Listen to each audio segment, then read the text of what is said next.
All roads lead to power, and on this show we're going to break that idea down a little bit. What is power? Who has it? And how do you get it? I'm your host, Jeff Couillard. Welcome to the show. Is a realization that power without love is reckless and abusive, and that love without power is sentimental and anemic. Because the so-called real world of men and money and power hums merrily along on the fuel of fear and anger and frustration and craving and the worship of self. The really important kind of freedom involves attention and awareness and discipline. If people don't learn power, people don't wake up. And if they don't wake up, they get left out.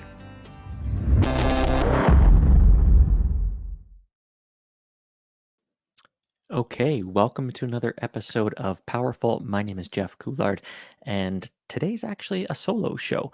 I've been talking to guests every week since September, and I thought we'd take a little bit of a breather, have a shorter episode, answer any questions that you might have for me, and dig into a really helpful framework that I've come up with over the past couple of years to help with behavior change, particularly getting unstuck when we find ourselves in this place where we're stuck with a behavior or we just seem to be stuck in some aspect of life. How do we go about getting unstuck and not just unstuck to then find ourselves stuck in something else, which often happens. I know I've been guilty of that before, where I make some changes in one area and then I find myself either, newly stuck again or stuck somewhere else. But lasting behavior change and sustainable behavior change. How do we think about that? And so I'm going to introduce you to a framework that I found to be really helpful and I use in a lot of my coaching practice and with different organizations and people who are trying to make changes happen. It works at a variety of different levels. It works at kind of the micro level as a human trying to make change happen in your own life. And it works also in relationship with other people, and it works on teams and inside of organizations. And so I'll introduce you to the fundamental principles, because one thing that I've noticed, and maybe just a caveat before this conversation, is that there's no shortage of advice on the internet for just about anything you can imagine. Different types of how to do this and how to do that and how to make change happen.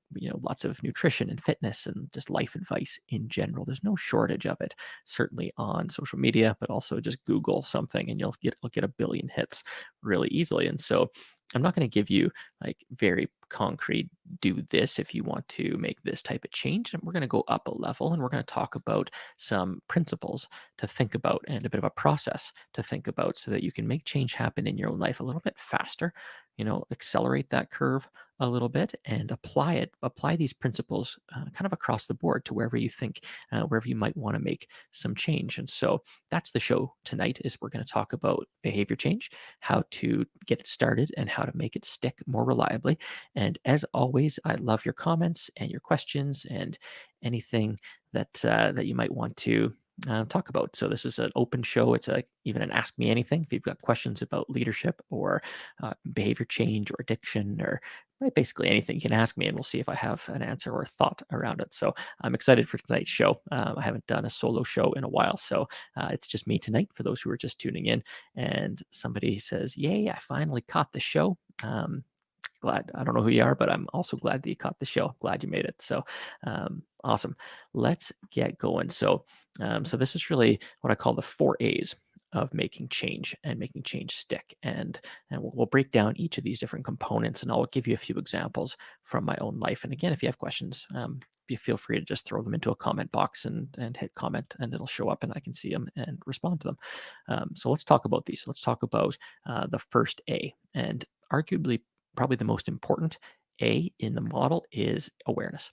And not just global awareness, not just awareness that something is wrong in your life or something or that you're stuck. That's certainly important. But the type of awareness that I'm talking about that I find to be most helpful is 2 different types of awareness. So observations that are rooted in our actual behavior, rooted in the things that we're doing or not doing, not in our judgments or our evaluations or our perceptions of things that we're not doing. And so I'll give you a concrete example. Jeff, I didn't go for a run today, right? That's an observation, right? I did not put my running shoes on and I did not get out of the house and go for a run. That's a pure observation, right? A judgment or an evaluation might be, I was really lazy today, right? Or I was really unmotivated today. Those may or may not be true. I may or may not have been lazy today. But the reality is, the observation is that I didn't go for a run. And that's actually all I need to know. And actually, interpreting that as something other than just not going for a run isn't actually that helpful. Because I don't know about you, but it's easy to get down that rabbit hole of, "Oh, I'm lazy," or "I'm not motivated," and we start to feel guilty about that, or we feel a little bit of shame for not going for our run today and not getting our exercise, and that can lead to other problematic behavior, right? So the observation is pretty pure, right? I didn't go for a run today. Right. We can also have awareness. So that's one level of awareness, is at the observation of behavior. And the other level of awareness, or type of awareness, is awareness of our feelings, right? Our actual emotional intelligence about, how am I actually feeling in this moment? Am I frustrated? Am I annoyed? Am I happy? Right? Because feelings, at their most basic, right? Feelings are just flags. They're just things that say, they're wired into us. They're a type of intelligence that points in the direction of needs being met or unmet, right? And so usually, like, so the positive emotions, when I feel joy, when I feel happy, when I feel satisfaction with something, it's because I've got a need that's going met in my life. And when I feel anger, frustration, sadness, I've got a need that isn't being met. And so that's the point of awareness, is to just name it, right? Just name whatever's happening in your life, whether it's an emotional response to something, or whether it's an observation of things you do or don't do, right? But the goal here is not to judge that as good or bad, right? And we often get into that trap, right? Where we'll start to judge ourselves for the things we're doing or not doing. So that's the first step. First step is awareness of those two things in particular. The next step is, once we've gotten that awareness, is a practice of alignment, right? And this is where we get to ask ourselves, is this thing that I'm noticing, is this thing that is now in my awareness, is that congruent or incongruent? Is that aligned or misaligned with what I care about? Right. And for me, the easiest thing for me to hold on to in that type of conversation with myself is my values, right? And the clearer we are about our values and what they look like in practice in our life and what they mean to us and how we've articulated them, the clearer we are about that, the easier it is to then take our emotion or take our observation of our behavior and align it and say, yeah, no, this is misaligned actually with something I care about, and that's why I'm feeling this tension, right? Or it is aligned, and that's why I should do more of it, right? So the alignment process is to, like, first of all, we have to identify what our values are. And I think that this is where I've experienced the most tension in my life, is when I'm not super clear about what my values are. Right. And I think that everything's important. And I start to, I care about everything. We can't do that. We have to be able to focus in a little bit tighter and say, actually, I care about these three things more than anything else. And so for me, it's three things, and it's purpose, right? And very specifically, purpose around helping people and helping organizations change for the better, right? To not be stuck. And that's rooted in my history as an addiction service provider, working in addictions and mental health for about a dozen years. And just the things that generally draw my purpose and my passion are helping organizations get unstuck. Right, because life is too short for us to be stuck, whether it's at work or at home. And so, this is really, purposeful for me, this conversation, because it's connected very tightly to that first core value that I have, which is a purpose driver, right? And then the second driver that I have, or value that I have in my life, is family, right? And that's pretty easy to say, but everyone's going to say they value their family. But for me, I've actually narrowed it down to being present and engaged with my wife and children, right? So presence and engagement, right? Focus, presence, not just, because we can use our values to justify lots of behavior. But when we narrow it down and say, I value family, and this is what it looks like, it has to be present with them and engaged in the activities.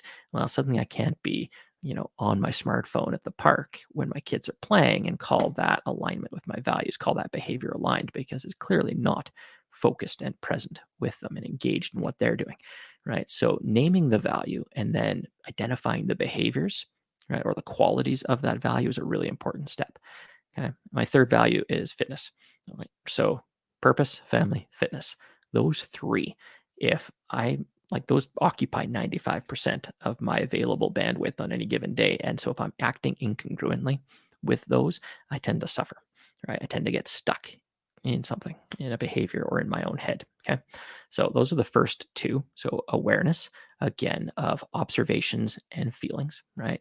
And not to judge them as good or bad, just this is what's so, right?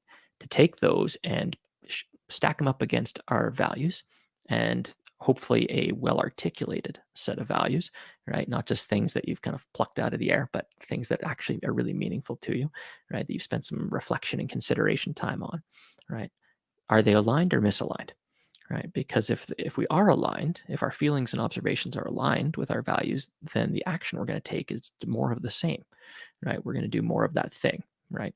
If it's misaligned, that's where we might choose to do something else. And so that leads us to the third A in the model. So we have awareness, alignment. The next one is action, right? And this is actually what I notice most in myself and in other people that I work with is we often skip the alignment step and we'll go from awareness to action too quickly, right? And I mean, this is classic for anybody who has made us like a decision after they looked in the mirror one morning after they get out of the shower and they see the extra 10 pounds they put on in COVID and they look at it like, screw this, I'm going for a run. And they throw their shoes on and they go for a run. But then 2 weeks go by before they look at themselves again. They're like, oh, I meant to keep running, right? We jump to action too quickly. And this is kind of classic New Year's resolution territory where we've been thinking about something. We've had this low level suffering, this observation or this feeling that something's just not quite right.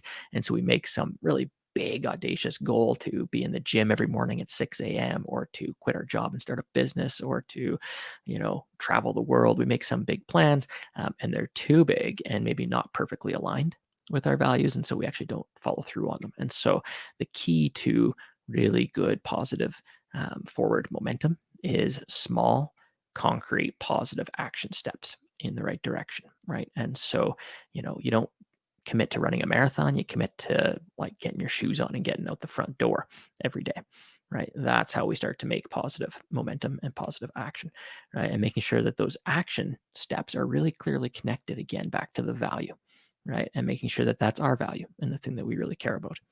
Okay, so action, and a great way to test an action is if it sticks, right? And so if it doesn't stick, generally speaking, it means that the plan has failed, right? The plan has failed us. No, we haven't failed the plan. So it's a little bit of a reframe, right? The action step was too big, or it wasn't quite aligned, or we didn't have the right resources for it, and we need to go looking for the resources, or we maybe just don't enjoy it.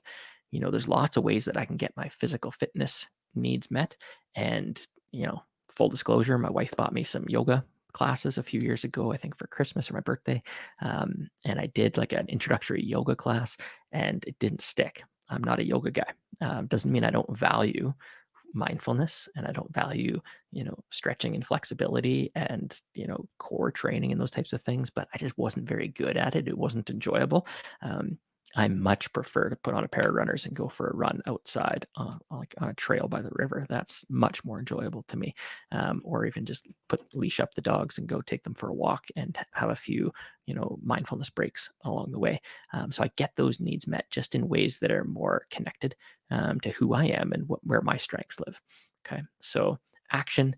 Let's be flexible with the strategy, be flexible with your actions, and be really tightly connected to the value that you've got. Going back to that alignment step, when we're really, really clear about what that looks like, then the action that falls out from that makes a lot more sense and is more likely to stick. Okay. The last part of the model, and again, probably one that we miss the most. And so from my observations of my own behavior and other people that I work with and over the years in addictions treatment, is we'll often go from awareness of a problem to action, and we'll just cycle between awareness and action, right? We'll stay in that kind of those two pieces of the model, and we'll forget alignment, and we'll forget this last one, which is probably as critical, which is accountability, right? Building into our system, our behavior change system, some type of accountability, so that because let's face it, motivation is one of those things that's pretty fickle. My motivation fluctuates day to day. It's Monday night, 8:45. I am not getting my runners on and going for a run after I do this show, even though I didn't go for a run earlier in the day. But if I told you that I was going to do that, if I said, hey guys, I'm going to put my runners on and go for a run, I would, right? Because I've made that public. And so that's one type of accountability. So that I think of the 3 Ps when I think of accountability. We can find a partner, an accountability partner. And I have accountability partners in a couple of different areas in my life, and I act as an accountability partner for others. That's essentially what a coach is. For people who hire a life coach or a business coach or a coach for a sports team, it's to hold you accountable to the things that are going to make you successful in that domain, right? And so a partner is a great way to build in some accountability, right? Here's a recommendation: don't make it a significant other. Don't make it somebody who's going to let you off the hook.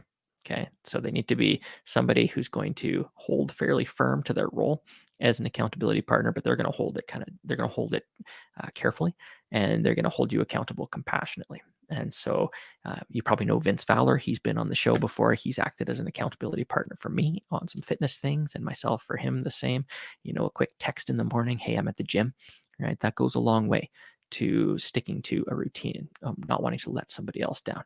We'll often let ourselves down sometimes before we'll let somebody else down. So partner up with somebody to build in some accountability. Another great way to get accountable for a behavior change or a thing you want to do is to make it public, right? And so, full disclosure, this live show is a way for me to be accountable to producing a podcast every week.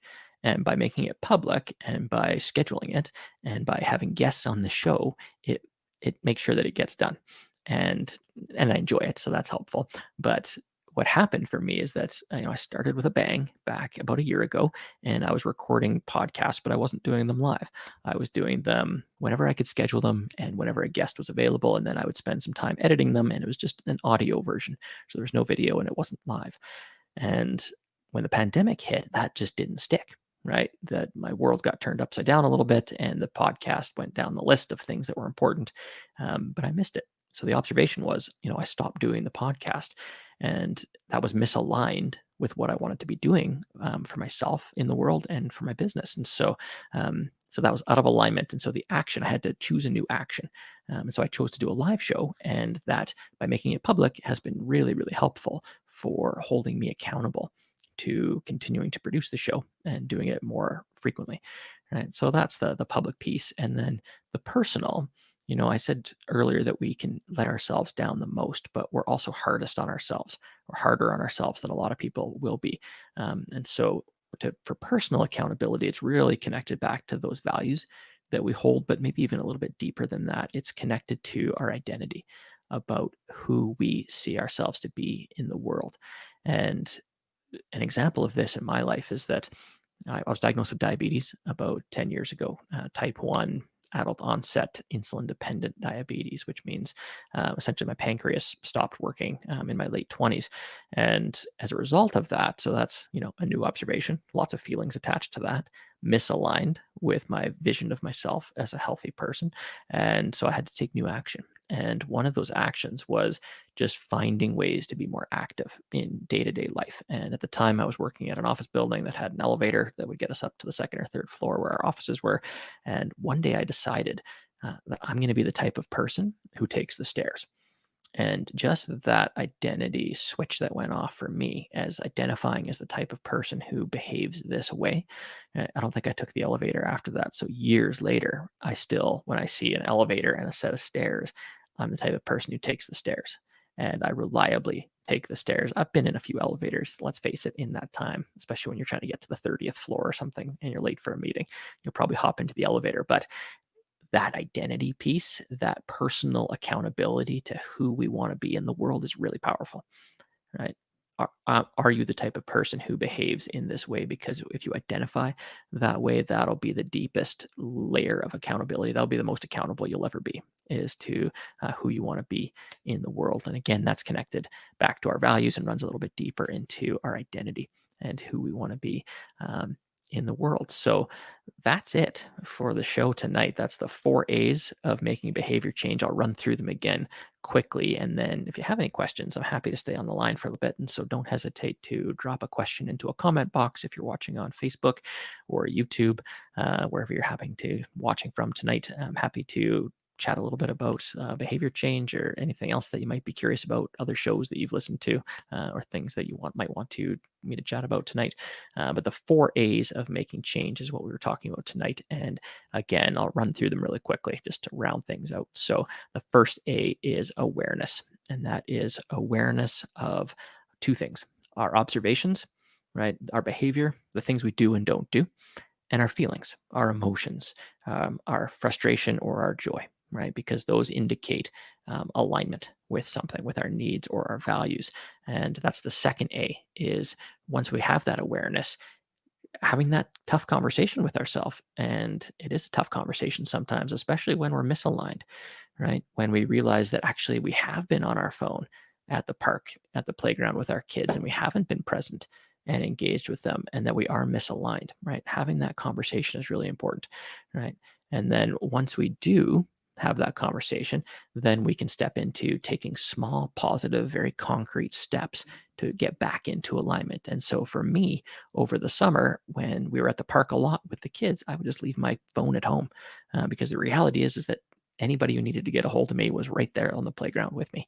And I didn't need to be checking Facebook or LinkedIn or God knows what email I was reading at the time. Right. So that's a small, positive, concrete step that got me back into alignment with that value of being present and engaged with my family. Okay. And so those are the types of actions that we want to take. Very small, very concrete. Right. And then the last one, the fourth A, and again, they're all important, but this one's pretty mission critical, is some level of accountability. And I've offered you the 3 Ps here tonight. You can enlist a partner to help you with that. And again, I would suggest somebody who's an acquaintance or a friend who can act in a bit more of a coachy type role, as opposed to a significant other who you might experience as nagging you to behave a certain way, or they might choose not to hold you accountable, as somebody else might, just to preserve the relationship and to reduce the tension in the relationship. I've noticed that. And public accountability, making it public that you're going to do something, committing to something, putting it on a schedule, putting it out into the world is a really powerful way to be accountable. And then, as I mentioned, the personal identity, being the type of person who behaves in a certain way, is a really powerful way to frame the behavior change that you want to make in the world.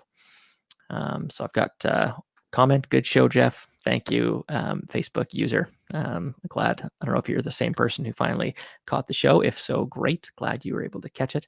And yeah, it's my pleasure. It's a show that I've been wanting to do for a little while. It's a very useful framework, or it's been helpful for me in a lot of ways. And like I said, it's something that informs a lot of the coaching that I do and work with organizations, because we can see how this works at the individual level. But it's also just a set of principles, right? I'm not going to tell you how to make behavior change. I'm not going to tell you whether you should take your phone to the playground or not. It's not up to me to tell you that. I'm going to suggest that you cultivate a sense of awareness about your behavior and figure out if you want to change that, figure out if it's aligned or not. Yeah, we've got somebody here says that the accountability is their most challenging A. And yeah, absolutely. I think it's a tricky one to get right. And I think that hopefully one of those 3 Ps is going to be helpful for you. Partner's probably the easiest one. Public can be a little bit daunting. It's a big commitment to put something out into the world and say, this is how I'm going to behave, and this is the things I'm going to do, and this is what's important to me. That can be pretty overwhelming. But partner is actually, like, there's probably somebody in your life who also wants to make some change in their life. And, whether that's a friend or an acquaintance or a coworker, and you can act as each other's support in that. And so you can partner up. That's probably where I would suggest starting with accountability, if it's something that is a challenging thing for you. So yeah, so that's the show tonight. As always, I appreciate you listening in, whether you caught it live or you're watching this after the fact, or you're listening to the audio version, which I put out every week after the show. And that's at jeffcouillard.com/powerful. You can catch all of the past episodes. I think this is number 45. So we're coming up on 50 episodes here. So we'll have to do something special for the 50th episode, which should be right around New Year's. And next week, we've got a repeat guest who's going to come back and join the show. Her name is Kimberly McAdams, and she was actually the first guest on the live show version, I think back in September when we first started. And I've been working with Kimberly on a few projects over the past several months, really since the pandemic dynamic started. And we're going to be talking about something called a designed alliance, which is basically a deeper dive into how to set expectations and roles and get super clear when two people come together, whether that's in a relationship as a coach and somebody being coached, or a consultant working with an organization, or a leader working with their team. We're going to talk about designing your alliance so that you have very deep and very, very concrete roles and role clarity and expectations. It'll be a great conversation. We'll dig into some of the work that we've done to design our own alliance, as well as some of the work that we've been doing with clients over the last little while. So again, thank you so much for tuning in. If you need anything from me, you know where to find me on Facebook, or you can catch me every Monday night at 8:30 on the live show. So thank you so much for watching, and have a wonderful week.